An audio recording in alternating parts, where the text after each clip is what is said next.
Meus queridos irmãos, hoje também, como já dissemos anteriormente, é um dia que nós nos reunimos para outra vez meditar na palavra de Deus, aprender do Espírito Santo, relembrar o que Ele já nos tem ensinado. Estamos aqui no culto de ensino.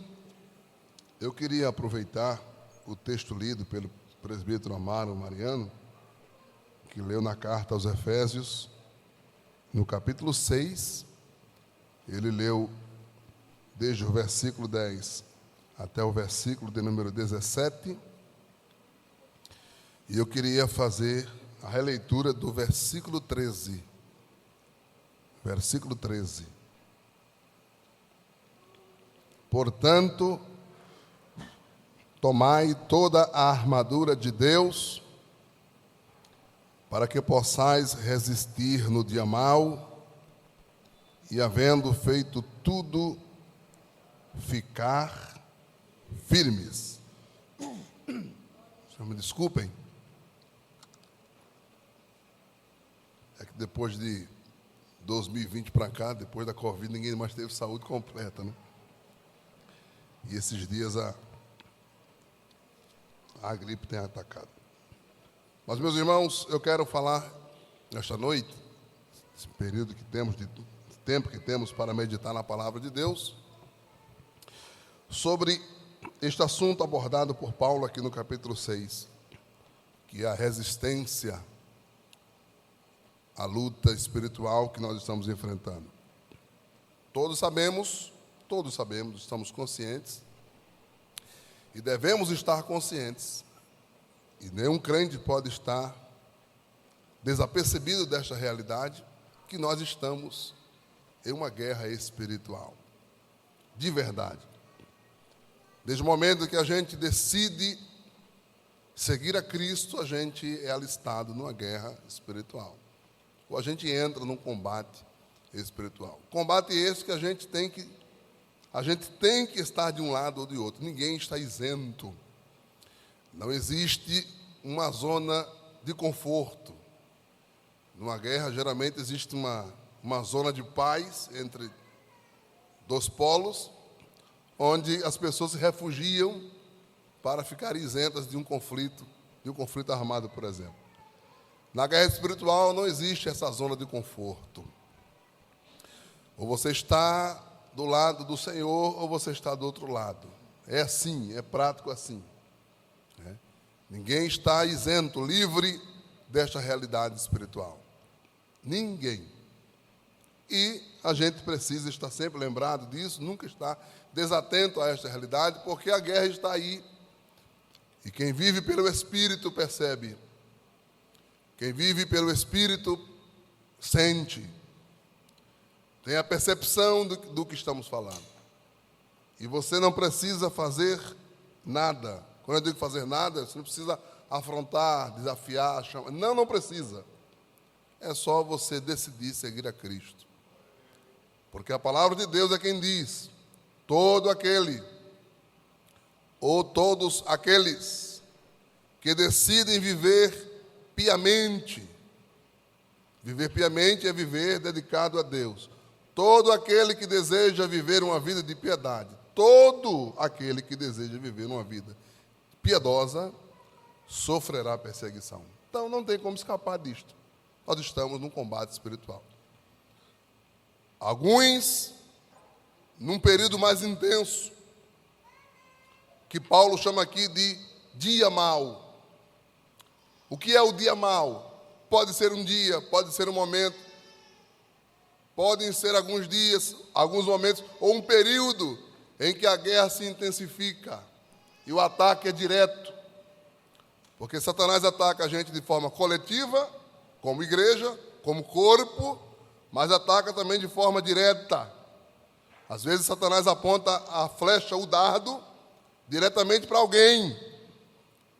E aí a pessoa enfrenta um período de turbulência, uma dificuldade que se avoluma, que acrescenta.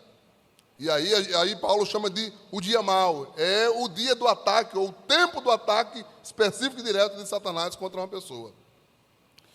De forma coletiva, todos nós sofremos. É simples.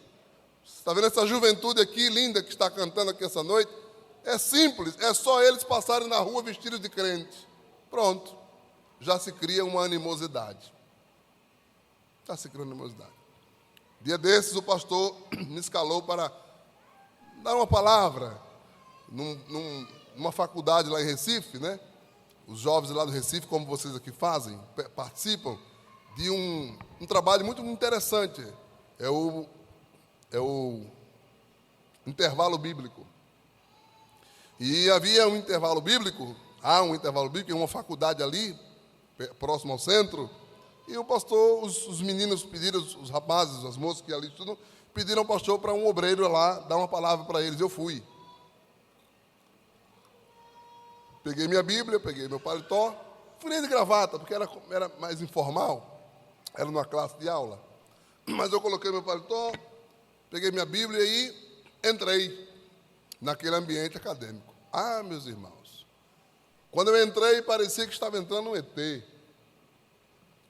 Não sei o que eles pensavam, um ser estranho, um ser anormal, acéfalo, um monstro de 4 cabeças ou de 20, um polvo gigante, um molusco maligno, qualquer coisa desse tipo aí. Porque quando eu entrei naquele ambiente, as pessoas começaram a me olhar de forma esquisita. E eu até dei uma olhadinha para ver se estava alguma coisa rasgada ou suja. Não estava rasgado nem sujo. Não era uma roupa de primeira, porque eu não tenho roupa de primeira, era de segunda, mas estava limpinha. Tinha tomado banho até naquele dia. Estava todo limpinho, cheirosinho, bonitinho, arrumadinho. E eu entrei, e quando eu entrei, eu senti aqueles olhares diferentes. E não era só um olhar diferente, era um olhar assim, eram setas, eram lanças. E eu entrei no elevador. Era um elevador grande. Quando eu entrei no elevador, o elevador, uma faculdade muito grande, um elevador gigante, assim, cabia umas 15 a 20 pessoas. E quando eu entrei, eu fui cercado assim, por alguns alunos. E a animosidade era tão grande que eu achei que eu ia apanhar. Vocês vão bater em mim. E eu fiquei ali, bem baixinho, dizendo: Jesus, teu sangue tem poder. Me cobre com teu sangue, me dê a tua graça, me dê a sabedoria. Até que eu entrei na classe onde os alunos estavam reunidos. E quando eu entrei, que havia um grupo de crentes e alunos crentes, quando eu entrei naquela sala de aula, aí mudou a atmosfera. Já não era aquela coisa pesada. Já não era aquele ambiente hostil. Mas já havia ali um clima de paz, de harmonia, de concórdia. Porque ali estavam os servos de Deus. Mas isto aí é guerra espiritual mesmo. Eu não sei se eu já contei aqui em Pojuca, mas eu conto para quem não me ouviu. Eu fui missionário alguns dias, alguns meses, alguns anos na Argentina. E um dia eu estava em casa e me deu uma saudade quem já morou no exterior sabe que às vezes a gente tem saudade de coisas básicas, coisas que a gente não dá valor, assim. Não é que a gente não dá valor, porque são tão costumeiras que a gente se acomoda a elas. Né? Cuscuz com ovo, por exemplo. Lá não tem cuscuz com ovo. Não vou nem falar muito, porque já está chegando a hora do jantar. Eu lembro que um dia uma irmã viajou para a fronteira com o Brasil e ela trouxe uma goiaba. Uma goiaba. Aquilo que a gente às vezes diz assim: mãe, tem o que aí fazer suco de goiaba? Goiaba não, mas não gosto de goiaba. Tem bicho na goiaba. E bicho de goiaba é goiaba, viu gente? Pode comer, fica à vontade. Aí a irmã trouxe uma goiaba e eu, minha esposa e minha filha sentamos na mesa e dividimos a goiaba em 3. E comemos como se fosse a última do mundo, a lágrima quase descendo no olho, porque a gente sentia a falta das coisas. E um dia eu me acordei com saudade do Brasil. Saudade normal. Saudade de cuscuz, charque, falar em oxente e apoio. Então, tacar cebola, essas coisas. E aí eu saí de casa, fui lá chama-se verduleria, né, aqui. Um lugar que vende verdura, quitanda. E eu cheguei lá, tinha um amigo que eu gostava muito dele, chamava ele de Tucumano, porque ele nasceu em Tucumã. Eu disse: Tucumano, meu amigo, meu amigo Tucumano, bom dia, como está? Comecei a falar com ele. Ele disse: sabe, Tucumano, eu hoje me acordei com uma saudade da minha terra, uma saudade do Brasil, uma saudade de cuscuz, uma saudade de carambola, uma saudade de charque. e eu queria encontrar um brasileiro. Ô, Tucumano, tu conhece aqui na cidade algum brasileiro? Eu quero bater na porta dele, bater palmas e dizer assim, fale comigo. Diga bom dia, diga oxente, diga apoio, fale brasileiro comigo, fale português comigo. Estou com saudade de ouvir um brasileiro. É claro que eu tinha em casa, minha filha e minha esposa, mas eu queria encontrar alguém que não fosse do ciclo normal. E ele disse, pastor, aí está uma brasileira. Eu olhei, tinha uma senhora comprando verdura aí. Eu disse, ela é brasileira? Eu disse, não, Jesus, a resposta não é possível. Como é que o senhor sai de casa assim numa manhã, na Argentina, e encontra uma brasileira? É de Deus. A senhora é brasileira? A senhora é brasileira? Ela olhou para mim e fez, uhum. E eu disse, meu Deus, eu também sou brasileiro. Sou de Recife, Pernambuco, Nordeste, Intonce, Oxente, comedor de cuscuz. A senhora é de onde? Ela fez, Santa Catarina. Santa Catarina.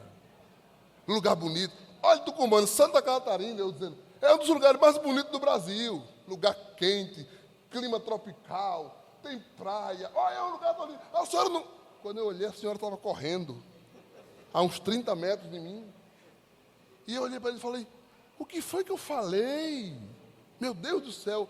Será que eu disse alguma coisa que ela não gostou, Tucumano? Porque ela correu, a mulher estava correndo. Ele disse, não, pastor, não passa nada. Não passa. Você é pastor, né? Sou pela misericórdia. Você é crente, né? Eu sou crente. É que ela gosta dos bombos, pastor.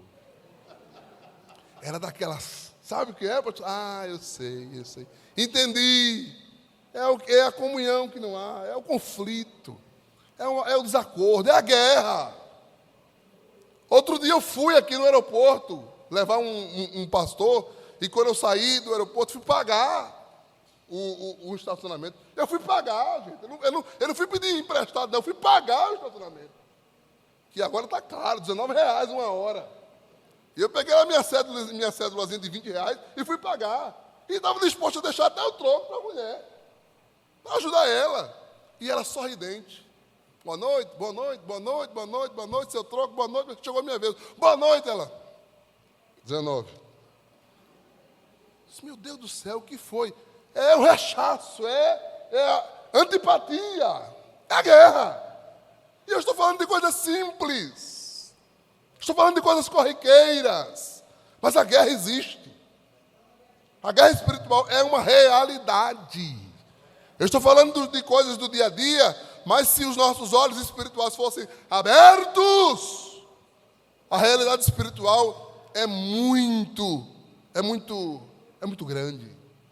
Há guerras espirituais, há ataques do inimigo contra nós, contra as nossas famílias, contra a nossa saúde, contra a nossa mente, contra os nossos filhos, contra a igreja, contra o pastor, contra os pastores, contra todos nós. A guerra espiritual é uma realidade, é bíblico.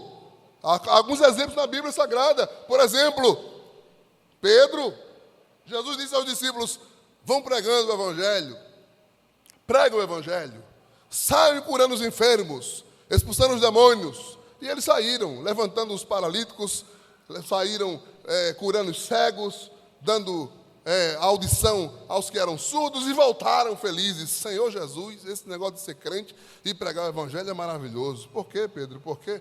Porque no teu nome, Senhor, no teu nome, os demônios nos obedecem, os cegos vêm, os paralíticos andam. Jesus, esse negócio de ser crente é bom demais. Esse negócio de ser crente. A gente sai no teu nome e chega para um paralítico e fala assim, anda, ele anda. Chega para um demoniado e fala assim, seja livre, ele fica ali. Que coisa boa ser crente, pregar o Evangelho. Jesus disse, vocês não viram o que eu vi. Enquanto vocês pregavam o Evangelho, eu vi Satanás caindo do céu como um raio. Enquanto a gente está aí na nossa luta, né? Trabalhando, igreja, ensaio, comissão, culto de doutrina, sai do conjunto, nas nossas lutas, na nossa rotina, a gente às vezes não visualiza e não percebe o que está acontecendo nos bastidores do mundo espiritual. Aí Paulo disse assim, portanto, Depois dessa realidade, lembra de Daniel, que orou 21 dias e Satanás no meio do caminho impedindo a resposta da oração? Há vários exemplos na Bíblia, né? Muitos exemplos na Bíblia. A guerra espiritual, ela não é uma coisa que está fora dos assuntos bíblicos, é verdade mesmo, né?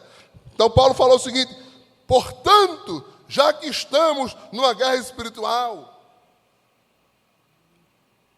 Paulo com o espinho na carne, eu sei que você tem alguma experiência. Você tem alguma experiência. Algum dia que você sentiu um ataque direto do inimigo, não é? Lá na missão um dia, eu tenho uma filha, Maria Eduarda, está com 18 anos. Deus deu a Maria Eduarda muita saúde, graças a Deus. Muita saúde. Maria Eduarda nunca foi enferma. Eu não lembro até hoje, pela misericórdia de Deus, pela graça de Deus, ter passado uma noite em claro com Maria Eduarda. Deus sempre deu saúde para ela. As enfermidades normais. Mas um dia, lá na Argentina, teve uma festa que o pastor estava presente. Aniversário do Círculo de Oração. E a gente estava lá no Círculo de Oração e, de repente, veio alguém correndo e disse: Maria Eduarda está lá em cima, está morrendo. Disse: como morrendo? Você não respira, pastor. Disse: como não respira? Você é pai de uma menina só? A mente tumultuou e eu sinceramente, eu ia já subir correndo para resolver o problema, que o pai, né, quer resolver. E aí eu lembro que a nossa querida irmã Judite disse: Josiel, é espiritual. É espiritual. Nem se preocupe, filho, é espiritual, é seta. Nem se preocupe. Vem cá, fizemos uma oração, e eu subi a escada correndo. Quando eu subi a escada, ela estava voltando a respirar. Isso é um ataque direto. Sei que você deve ter alguma experiência. E a gente não está aqui fantasiando. Isso aqui não é para assustar ninguém. Isso aqui não é para fantasiar. Isso aqui não é um assunto de cunho apenas teológico, acadêmico. Não, isso aqui é realidade. Aí Paulo diz: portanto, já que isto é verdade, vista-se da armadura de Deus. Porque Deus não deixou a gente nessa guerra sem recursos. Que a gente não venceria esta guerra sem recursos, sem os recursos de Deus. Por que a gente não vence essa guerra com os recursos de Deus? Porque Paulo falou em outra ocasião: as armas, as ferramentas, os recursos, os instrumentos da nossa milícia, da nossa luta, não são carnais. Não são carnais. Não é inteligência. Não é o conhecimento. As armas da nossa luta, as armas do nosso combate, os instrumentos que Deus nos dá, não são carnais, não são humanos, mas poderosos em Deus. Deus deu armas que só o crente salvo a possui. Armas espirituais. Algumas delas nós conhecemos muito bem. O louvor. Tem hora que é só cantar um hino, irmãos. Tem hora que é só cantar um hino. Só cantar um hino. Não é? Você está... Dá o tom desse hino aí que o conjunto cantou agora. Você está em casa, na luta, o inimigo tentando derrubar você e machucar você, e você às vezes está sem até força para orar e para resistir. Aí vem na mente o hino, né? El Shaddai. Pronto. Te louvo por fé. Grande eu sou, teu nome é. Pronto. Já recebeu a mensagem. Né? O El Shaddai já diz assim: cante para mim. E um corinho resolve. Eu gosto de dizer que às vezes a gente não precisa nem cantar o corinho todo. Porque agora, por exemplo, eu esqueci da letra. Mas você pode fazer. Na, na, na, na, na, na, na, na. Lá, lá, lá, lá, lá, lá, lá. Funciona. Resolve. Né? Porque a arma não é humana. Né? Um corinho, uma oração, uma glória. Meus irmãos, uma glória de um crente tira uma depressão. Uma glória, uma aleluia. Uma glória. Todo dia desse eu estava Realmente eu estava mesmo assim, estava indo para trabalhar de manhã, entendi que você, porque a gente é assim mesmo, tem dia que a gente está pegando o céu com a mão, né? Não, na verdade, tem dia que a gente está assim, flutuando em cima do céu. Aí tem dia que a gente está assim, abraçando o céu, né? Tem dia que a gente está pegando o céu com a mão. Tem dia que a gente tem que dar um pulinho para tocar no céu. Tem dia que a gente olha assim e fala assim, meu Deus, como o céu está longe. E tem dia que a gente olha assim e fala assim, meu Deus, cadê o céu? Será que o céu existe mesmo? Cadê o céu? É assim mesmo. Todo mundo é assim. Elias, num dia, estava matando 800, e no outro dia estava com medo de Jezabel. É assim mesmo. Né? Porque se eu fosse Elias, né? Elias foi desafiado por 450 profetas de Baal e 400 de Azera, 850 contra 1. Você nunca vê um esporte desse. Qual é a modalidade do mundo que 850 luta contra 1? Não tem isso. É 1 contra 1, 2 contra 2, 3 contra 3, 4 contra 4. E quando você quer punir um time, você tira um para ficar em desvantagem. Mas ele com ele foi 850 contra 1. E Elias disse, não tem problema nenhum. Clame aí que eu clamo de cá. E você sabe a história, Deus mandou fogo do céu, 850 foram dizimados por Elias no ribeiro. No outro dia, Jezabel mandou uma mensagem e fala assim como você fez com os meus profetas, eu farei contigo. Eu sendo Elias, fugiria do mesmo jeito. Eu sendo Elias, corria do mesmo jeito. Porque a Bíblia diz que Elias era igualzinho a mim. Sujeito às mesmas paixões. Às mesmas debilidades. E meu irmão, eu fico impressionado com a Bíblia. Olhe para o irmão que está do seu lado. Diga assim para ele, você já orou e desceu o fogo do céu? Olhe para ele e fala assim, você já orou e levantou um morto?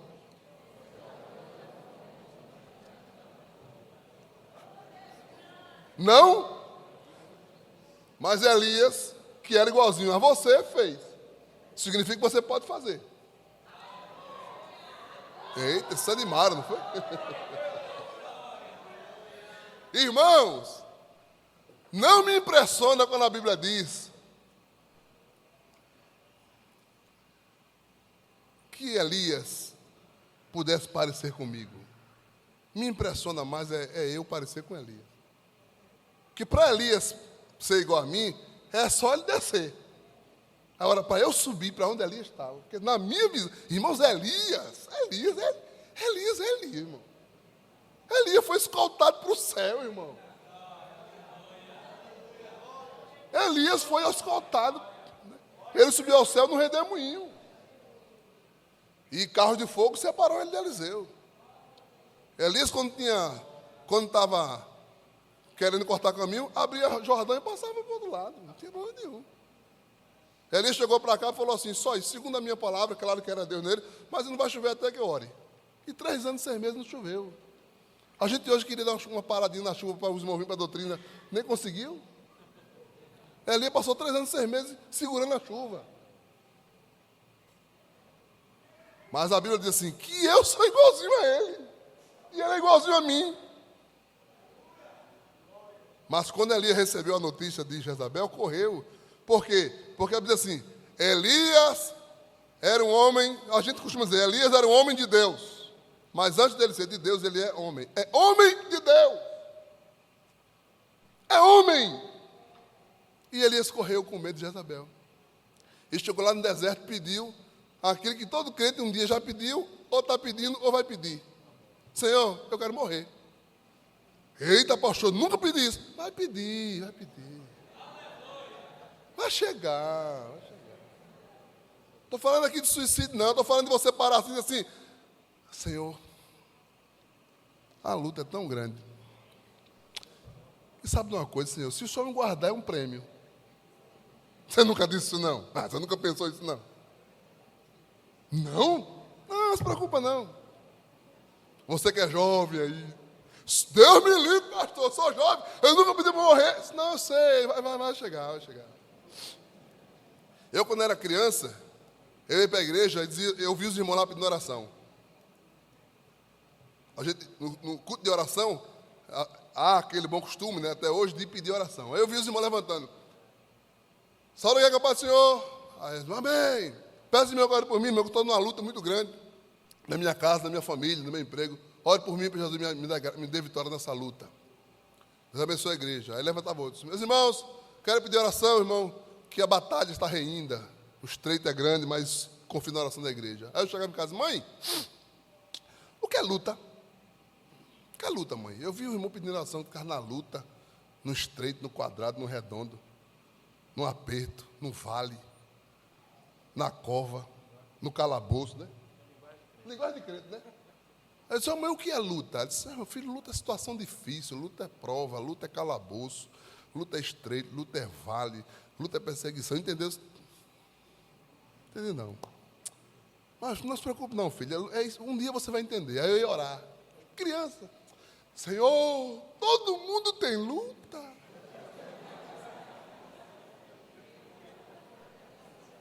Só eu não tenho luta. Não é justo. Me dê prova. Todo mundo tem prova, me dê prova. Eu quero ter prova. Eu quero pedir oração também, porque eu não tinha prova. Acordar de manhã, estava o café com leite na mesa. De meio-dia, o feijão com charque. Às vezes não tinha charque, mas tinha salsicha. Às vezes não tinha salsicha, mas tinha ovo. De noite tinha um pãozinho com manteiga. Às vezes, quando estava melhor, tinha um pãozinho com queijo. Às vezes, quando estava pior, tinha um pãozinho com epa. Sabe o que é pãozinho com epa, né? Você abre assim e fala, epa, não tem nada. Mas sempre tem alguma coisa. Pão com pão. Não é pão com pão. A roupinha lavada. Qual era a prova aqui? Aí Deus falou assim, não, vai andando. Aí completei 18, 19, querendo casar, não tinha ninguém. Ninguém me queria. E se quisesse, não tinha dinheiro. Não tinha quem, não tinha o quê, não tinha onde morar, não tinha recurso, não tinha nada. Desempregado, numa prova mesmo. Aí a coisa começou a apertar. E eu fui orar, Senhor, aquele negócio da prova, não era assim muito sério, não era criança, viu? Prova, aperto, todo crente passa. Né? E Elias ficou lá, Senhor, quero morrer, vou fechar os olhos aqui, quero acordar e se fosse hoje cantar aquele hino, né? Mas o meu maior desejo é te ver. E Deus fez ele dormir. E disse para um anjo, desce lá. Pega um richô. Sabe o que é richô? É aquele negócio quando bota a comida para ela não ficar fria, né? No restaurante. Quem vai, né? Nunca vou. Aquele restaurante, botou pão na brasa. Pão na brasa, irmão. Para ele. Copinho com água, né? Estou só ilustrando. Elias! Elias! Morri? Você pediu, foi dormir pedindo para morrer. Acorda com o anjo. Morri. Levanta! Come! Que o Senhor mandou dizer que o caminho ainda é bem longo. Longo, irmão, longo. A resposta da oração de Elias foi um caminho comprido para andar. E ele, vocês não sabem daquela história, levantou não, foi dormir de novo, né? Dormiu de novo. E Deus mandou o anjo de novo. Elias foi acordado, meu irmão Elias foi acordado 2 vezes por um anjo. E a gente é igual a ele. Eu nunca fui acordado por um. A gente às vezes é acordado pelo Senhor, né? Às vezes Deus tira o sono. Mas nunca lembro de ter um anjo na minha cama, me acordando. Mas eu quero dizer com isso, é que todos passam pelos momentos difíceis.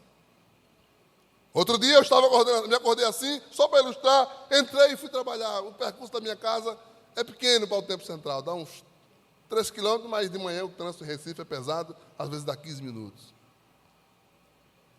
E eu coloquei um hino para escutar. Aí Deni Berros começou a cantar. Se te sentes oprimido e não podes louvar a Deus. Estou cantando em português, porque ele é em espanhol. Se te sentes aprisionado pelas hostes de Satanás, se te sentes ser tentado e não sabes para onde ir, aí tem em espanhol, solo dobla tus rodillas, né? Dobra o teu joelho, glorifica ao Senhor, glória a Deus, porque cuida dos problemas, glória a Deus, porque em Cristo há poder, glória a Deus. Se te sentes desanimado, é só louvar ao Pai amado, pois o mal de nós se afasta quando louvamos. Senti o sinal. Eu senti que naquela hora o Espírito Santo disse: dê glória. E eu fui no carro. Glória a Jesus. Glória a Jesus. Os do outro lado, penso, glória a Jesus. Cada buzinada é uma glória. E fui dando glória. Curou a minha alma, arma espiritual, uma glória, um louvor, uma oração, um culto. Um culto. Você está aqui esta noite. Está um remédio de Deus para a sua vida.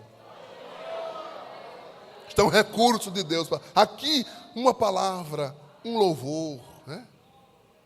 Uma palavra, um olhar. Um olhar, irmãos. Um olhar de um irmão. Uma paz do Senhor. Escutei essa semana recentemente, lá na sala, na superintendência, um irmão foi lá e contou que um dia estava desanimado mesmo, mas ele era porteiro. Aí, ele falou assim: eu acho que eu não vou hoje para a guerra, não, vou ligar para o presbítero, vou dizer que não vou hoje, não. Mas aí a força da responsabilidade disse: eu vou, meu Deus, ficar na porta. Tem que saudar os irmãos que entram. Eu estou sem ânimo hoje até para falar comigo, quanto mais com os outros, mas vou, me dê graça. Aí ficou lá na porta, esperando os irmãos. Os irmãos passaram, ele, Pai do Senhor, Pai do Senhor. Aí outro irmão saiu de casa mais desanimado do que ele. Só quando ele estava na porta dizendo: Pai do Senhor, o Espírito Santo falou assim não, rapaz. Dê Pai do Senhor como o porteiro dá. Porteiro animado. Pai do Senhor, meu irmão, tudo bem? Boa noite. Deus abençoe. Que bom que você veio. Faça assim. Ele disse: mas Senhor, hoje não. Deixa eu trabalhar hoje na baixa. Fale como você aprendeu. Ele disse: tá, o senhor está bom. Aí ela veio o irmão mais animado que ele. Ele olhou assim e disse: Pai do Senhor, meu irmão, tudo bem? Que bom que você veio. Deixa uma palavra para você. O irmão disse: se abraçaram e começaram a chorar. Foi renovado o irmão e foi renovado o porteiro. Uma paz do Senhor. Uma paz do Senhor. As armas da nossa milícia não são carnais, mas são poderosas. Diga comigo: não são carnais, mas são poderosas. Aleluias. Eu lembro que hoje é noite mais de testemunho, já estou quase concluindo. Eu lembro que eu estava na missão e um dia eu estava em casa, era um domingo, e aí o telefone tocou. Não, o telefone tocou não, chegou um e-mail. Isso era 2012, 2013, a gente usava mais e-mail, não tinha zap não. Quando eu vi o e-mail, o evangelista Enoque Barros, na época o presbítero Enoque Barros: Pastor Josiel, eu estou em Buenos Aires. Eu queria visitar a igreja, disse: vou lhe buscar agora. Peguei o carro e fui buscar ele, 50 quilômetros. Trouxe ele chegou, foi um culto maravilhoso naquela noite. Naquela noite tinha um irmão, lá de Alejandro Collor, que estava tomando remédio controlado, porque ele não conseguia dormir. A sua mãe também não conseguia dormir. E o seu pai também estava com insônia. Estava todo mundo com insônia em casa. O servo de Deus ministrou a palavra e no final ele disse: vamos cantar. E neste louvor, Deus pode curar pessoas aqui. No outro dia, os três perderam a hora para ir trabalhar. Dormiu todo mundo. Um louvor. As armas da nossa milícia não são carnais, mas elas são poderosas em Deus para a destruição de fortalezas. Agora Paulo disse, eu vou concluir já, viu, irmãos? Não quero, na próxima semana o pastor Sandro dá a doutrina, estou dando uma palavra só de ânimo para os irmãos. Portanto, tomai toda a armadura. Diga comigo, toda a armadura é a armadura completa.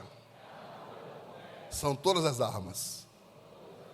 O que Paulo quer dizer é que a gente deve tomar toda a armadura, todas as armas. E ele começa a dizer: estais, pois, firmes, tendo cingido os vossos lombos com a verdade. A verdade, né? A armadura é composta pela a verdade, era um cinto, é representado por um cinto. Este cinto, ele amarrava todas as pontas das vestes do soldado. para que nenhuma ponta ficasse solta na hora da guerra. E é para isso que a verdade de Deus, ela está à nossa disposição. Nenhuma ponta deve estar solta em nossa vida. Nenhuma ponta. Deve estar tudo amarrado pela verdade. O que falamos, o que sentimos, o que pensamos, o que fazemos, tudo tem que estar amarrado pela verdade. A ponta solta era um obstáculo na guerra. E a gente precisa entender ou observar se alguma coisa está solta em nossa mente. Às vezes pode estar solta a língua. Às vezes pode estar solto o corpo. Às vezes pode estar solta a mente. Pastor, como é que a mente está solta? Você está aqui, mas a mente não está aqui. É uma ponta solta. Você está na igreja, mas a sua mente não está na igreja. É uma ponta solta. Sua alma tem que estar aqui. Você tem que entender que isso aqui é uma verdade. Que o Evangelho é verdade. Não pode haver pontas soltas. Você não pode duvidar da palavra, não pode duvidar das coisas de Deus. Sua mente precisa estar amarrada pela verdade de Deus. Diga glória a Jesus por isso. Vista a couraça da justiça, disse Paulo. A couraça era uma superfície que protegia os órgãos vitais, principalmente o coração.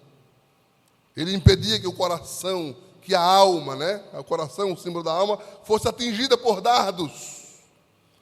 A couraça da justiça é uma vida de santidade. A santidade nos protege, irmãos. Existe um conceito equivocado a respeito de santidade na mente de muitas pessoas. Algumas pessoas pensam que santidade é só obrigação. Não faça, não coma, não toque, não ande, não pratique. Isto é um lado da santidade. É um aspecto. Na verdade, a santidade, ela traz restrições. A santidade não permite adultério. A santidade não permite mentira. A santidade não permite fornicação. A santidade não permite impureza. Essas são as implicações, as obrigações da santidade. Mas quando Paulo escreveu a carta aos Coríntios, a sua segunda carta, ele falou o seguinte: não tenham jugo desigual com os infiéis, porque não há acordo entre luz e trevas, justiça com justiça. Ele nos falou sobre viver em santidade. Mas no capítulo 7 ele falou assim: tendo tais promessas, purifiquemos de toda imundícia e sigamos aperfeiçoando a santificação no Senhor. Que promessas são essas? São as promessas que estão no capítulo 6. Porque Deus falou assim ao povo de Israel: se você santificar, eu lhe prometo, eu serei seu Deus. Você será meu povo. Eu serei seu pai.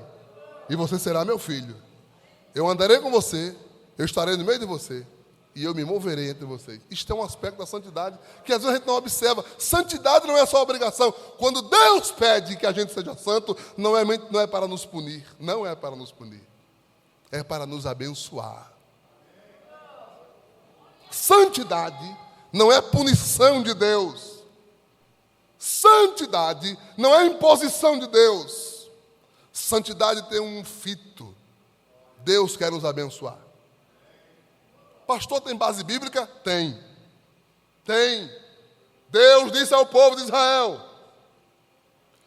santificai-vos, e amanhã farei maravilha no meio de vós. O que é que Deus disse? Se você se santificar, se você viver em vida em santidade, amanhã é um tempo futuro, um tempo que virá, um tempo que se aproxima, um tempo que está vindo. Eu farei maravilhas. Maravilhas são coisas extraordinárias, grandes, que ninguém pode fazer e só Deus pode fazer. Qual é a promessa de Deus? Se você viver em santidade, vai chegar um tempo em que eu vou fazer coisas extraordinárias na sua vida. É só você santificar. Santificai-vos, e amanhã farei maravilhas no meio de vós. Quem crê nisso, dê glória a Jesus. A couraça da justiça é a vida de santidade. Deus gosta. Deus tem prazer. Deus ama. Eu vou usar uma expressão humana, mas é só para exemplificar. Deus tem orgulho, alegria de testemunhar de alguém que se santifica. Observasse meu servo Jó? Um pai falando de um filho. Né? A santificação, ela atrai as maravilhas de Deus para a nossa vida. Disse Paulo ainda mais: calce os pés na preparação do evangelho da paz. Esses pés calçados eram botas com cravos que prendiam o soldado no chão na hora do combate. Às vezes ele levava um empurrão ou levava uma pancada, mas os seus pés estavam com umas botas que cravavam no chão. E ele balançava, mas não caía. Porque ele estava firmado, cravado, plantado. Jesus disse: se você quiser ter vitória, plante seus pés no Evangelho. Ou seja, creia na palavra, creia na doutrina, creia no que a Bíblia diz, creia no que você creu. Não deixe de crer. E eu fico espantado. Eu tinha uma amiga que era amiga de infância, a gente passou muito tempo no conjunto. Eu tocava umas 4 notas que eu sabia, e ela cantava. Ela foi para a faculdade, com 6 meses ela voltou. Eu disse assim: Ziel, eu quero dizer uma coisa para ti. Isso que foi? Rapaz, eu comecei a pensar nas coisas que estão me dizendo na faculdade, sabe, Zé, essa questão de crente, sabe, de céu, de santidade, de Espírito Santo, de batismo, de arrebatamento. Isso é verdade mesmo? Eu não estou crendo mais nesse negócio, não. Eu disse: filha, com 6 meses? 6 meses? Eu vi Jesus te batizando com o Espírito Santo. Eu estava no dia, fulana. Tu estava do meu lado, fulana. Tu lembra aquele dia que Jesus te batizou? Sozinho, eu acho que foi emoção. Emoção? Foi emoção? Foi, eu acho que eu estava emocionado. Eu falei umas línguas aí, enrolei ali, eu não sei o que é. Disse: e aquela pessoa, aquela irmã que estava do teu lado, que interpretou? Tu está lembrado que quando Jesus te batizou com o Espírito Santo, na manhã missionária, a irmã que estava do lado interpretou as línguas que tu falaste? E como profecia falou para alguém, e se cumpriu? Não seria coincidência? Com 6 meses. Fui muito duro. Tu me envergonhas. Tu me envergonhas, fulana. Porque em 6 meses, aqueles professores diabólicos, mentirosos, conseguiram tirar da tua mente o que a irmã Regina nos ensinou no círculo de oração. Que Jesus salva. E salvou teu pai que vivia embriagado. Teu pai vivia embriagado. Tu lembra disso? Eu conheci a família. Tu lembra como Jesus salvou teu pai? Tu lembra? Ele chegou embriagado em casa e começou a quebrar tudo. Bateu na tua mãe. Quebrou os móveis da casa. E ficou estribuchando no chão. E fulano teu vizinho. A gente fala assim porque hoje em dia tu sabe, né? Fulano teu vizinho. Aquele crente, quando mandaram chamar a polícia, ele falou assim: não é na casa de polícia, eu sei o que é isso aí. Chegou perto dele e disse: fulano, em nome de Jesus, estás livre. Satanás, solta este homem. E tu lembra que ele se levantou, e quando ele se levantou, já não estava mais bêbado. Jesus tirou a cachaça na hora. É mentira. É mentira que Jesus curou fulano naquele dia de oração. É mentira. Não é mentira. É verdade. Ele está entendendo. É verdade, Lúcia. Jesus salva. Jesus cura. Jesus batiza. Jesus opera milagres e Ele não vai deixar de operar se alguém crê ou se alguém não crê. Levanta a sua mão para o céu e dê glória para Jesus esta noite. Jesus salva mesmo. Diga comigo, Jesus salva. Diga comigo, Jesus salva. Jesus cura. Jesus batiza. Jesus opera. E Jesus vai me levar para o céu. Se você crê nisso, os teus pés estão firmes no Evangelho da paz. A gente não pode deixar de crer. Calce os pés na preparação do Evangelho da paz. A Bíblia não mente. A Bíblia é verdadeira. Paulo disse, a sua armadura, a sua arma é crer na Bíblia. A sua arma é crer na palavra. Creia na palavra. Ainda que você não entenda, creia na palavra. Creia no que ela diz. Creia no Evangelho. Creia na doutrina. Às vezes a gente não entende o que a Bíblia diz, mas é um princípio na Bíblia que diz, o que eu faço não entendereis agora, mas tu saberás depois. No final, Deus provará que a sua palavra é verdadeira, que a sua palavra é real e que tudo que está escrito aqui se cumprirá na sua integralidade. Levante a sua mão esta noite se você crê na palavra de Deus. Nós estamos firmados na palavra. Nós estamos firmados na palavra. Por isso que Paulo disse, calce os pés na preparação do Evangelho, creia na palavra. Tome o escudo da fé, não deixe de crer, não pare de acreditar, nunca deixe de crer. A fé te defende dos ataques malignos. E ele diz assim, tomando sobretudo o capacete da salvação. É aquilo que protege o principal alvo do corpo. Sabe qual é? O principal alvo do corpo é a cabeça. A cabeça. Se a cabeça for atingida, todo o corpo padecerá. É por isso que Satanás quer invadir o nosso âmago, atingir a nossa mente. Oh, irmãos, nunca houve um tempo em que as doenças psicossomáticas fossem tão presentes na vida das pessoas. Você encontra jovens, gente, na minha época de jovem, na minha época de jovem, nem enxaqueca a gente tinha. Tinha não esse negócio não. Tinha não. Esse negócio de bullying, tinha não. A gente ia para a escola, aí abusavam a gente, né?